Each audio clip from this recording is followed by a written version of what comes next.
நல்லூர் கந்தசுவாமி கோயில் எல்லாருக்கும் தெரியும். ஆனா அந்த இடத்தோட முழு வரலாறு பல பேருக்கு தெரியாது. என்ன மாதிரி வரலாறு? 1749க்கு முன்னாடி இந்த நிலம் குருக்கள் வளவுன்னு அழைக்கப்பட்டது.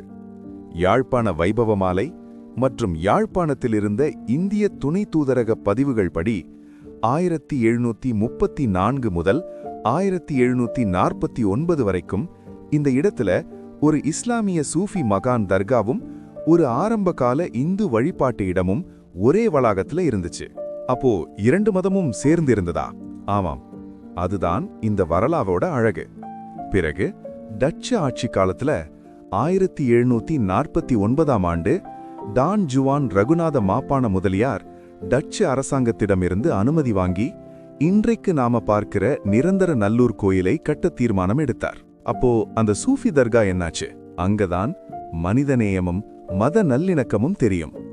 கோயில் விரிவாக்கத்துக்காக முஸ்லிம்கள் தங்களோட சூஃபி தர்காவை எந்த கட்டாயமும் இல்லாம மரியாதையோட வேறொரு இடத்துக்கு மாற்ற ஒப்புக்கிட்டாங்க. அது உண்மையிலேயே பெரிய தியாகம்தான்.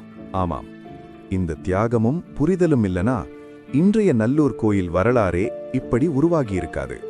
நல்லூர் வரலாறு தமிழர்களும் முஸ்லிம்களும் ஒருவருக்கொருவர் மரியாதையோட வாழ்ந்ததற்கான உயிருள்ள சாட்சி. கோயில்கள் பள்ளிவாசல்கள் கட்டப்படுவது கற்களால் அல்ல, மனிதர்களின் தியாகம், புரிதல், மரியாதையாலதான். நல்லூர் வரலாறு சொல்லும் பாடம் ஒன்றே: மதங்கள் வேறாக இருக்கலாம், மனிதநேயம் ஒன்றுதான்.